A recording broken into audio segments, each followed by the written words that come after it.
In this parasha, we have the Chalukas Eretz Yisroel Begoral.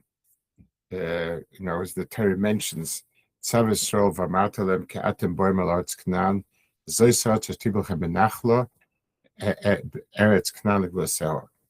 So we have Eretz Yisroel given out, like we saw before in Pinchas, is given out Begoral.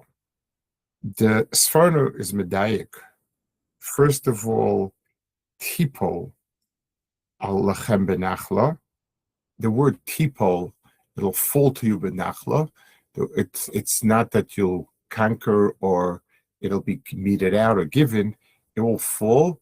That it says is especially connected to the concept of Goral. Ki begoral Yosel Shafili says,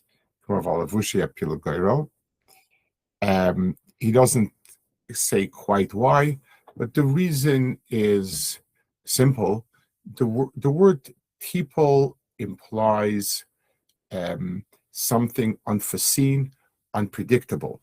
And when something falls down, it falls down by accident, by mistake, or something like that. So the word tipol over here would mean that. It's not something predictable, I guess, right word. Anything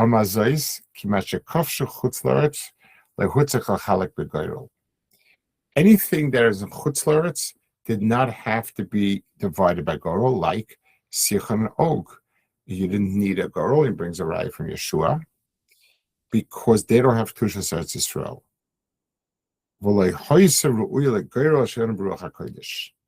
It was not something that was suitable to give out a Goral, because a Goral is Ruach HaKodesh, and that doesn't need to apply to it.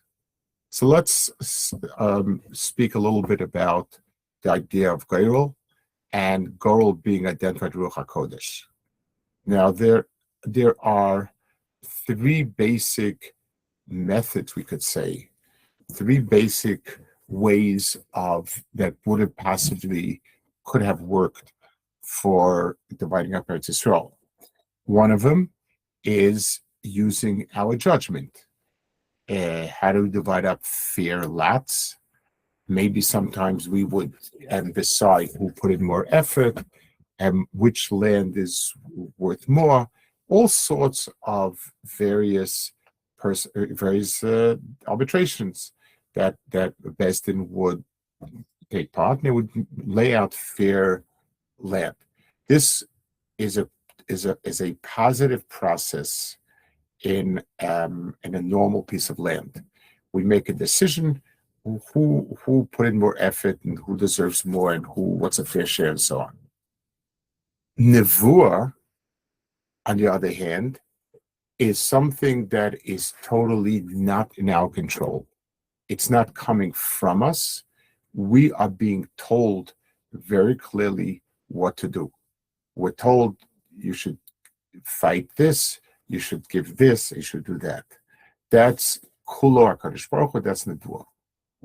Ruach HaKodesh is a very fascinating midpoint. The Rambam in Yisod Torah, where it discusses the Nevuah, so Nevuah is a process that one undergoes a process to acquire Nevuah, and it includes all sorts of learning, studying, and so on and so forth. And then a person reaches a point of Ruach HaKodesh.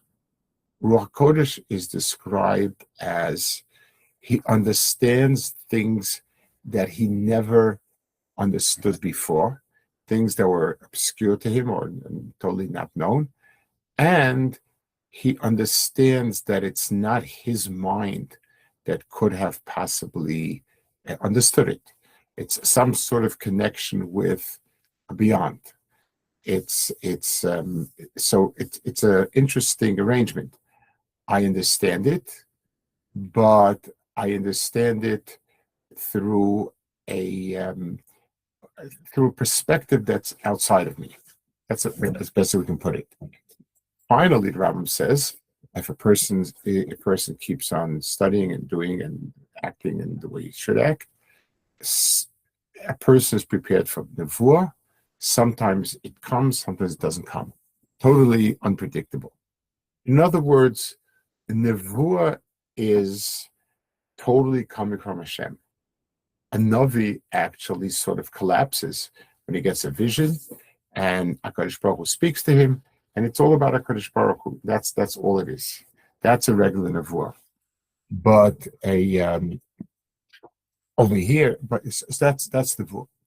So Ruach HaKodesh is some sort of midpoint and between the two. We have using our seichel to determine what's an appropriate division. We have totally just being told from Hashem what to do, and we're just at the receiving end, and we say yes, and that's we go do it. And then we have an intermediate type of connection called Ruach HaKodesh, where I understand after thinking about something, but then I realize that no, my understanding is drawn from somewhere else. That is sort of a mid type of, I don't know what to call it, experience between Seichel and Nevuah. We have Ruach HaKodesh. A Goral is also like that. I have not predetermined what is going to be, who's going to get what. I didn't make that decision. On the other hand, I do an act that determines who's going to get it. I draw a Goral, I draw a name of a person, a name of a lot, and I match them. So there is a type of decision. And I have a decision, and yet it's not made quite by me. I pick the name, and then somehow it comes up like that. It's something which is very reminiscent of Ruach HaKodesh in the sense that a person understands with his mind, but understands that his mind is operating in a way that could not have been possible. So he's maven with das, but he realizes it's not his das. Eretz Yisroel was like that. Matan Torah, Kadosh Baruch Hu was megal himself, and he was the only one, the only entity that was visible, and said, give us the Dibris and the Torah and the and everything. And yeah, we have to do what we have to do.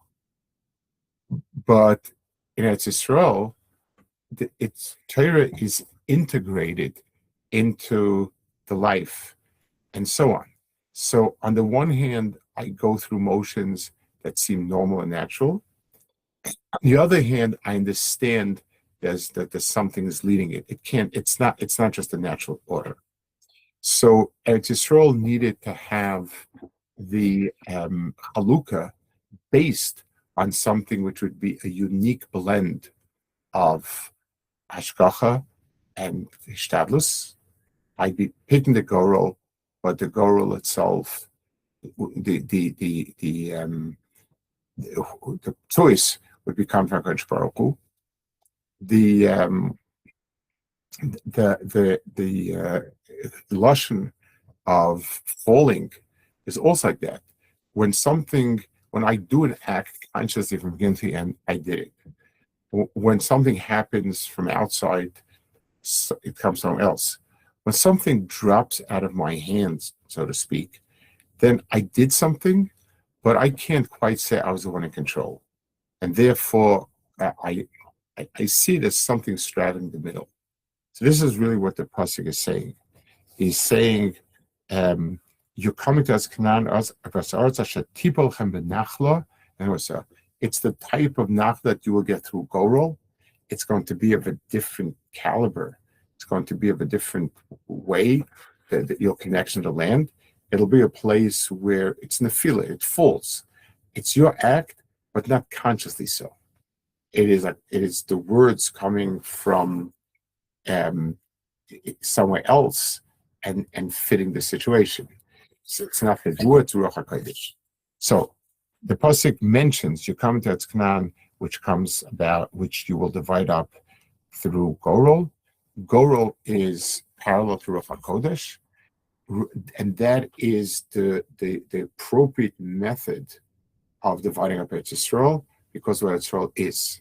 It means that we act in ways that are natural on the surface, but what's guiding the hand is definitely something beyond the person.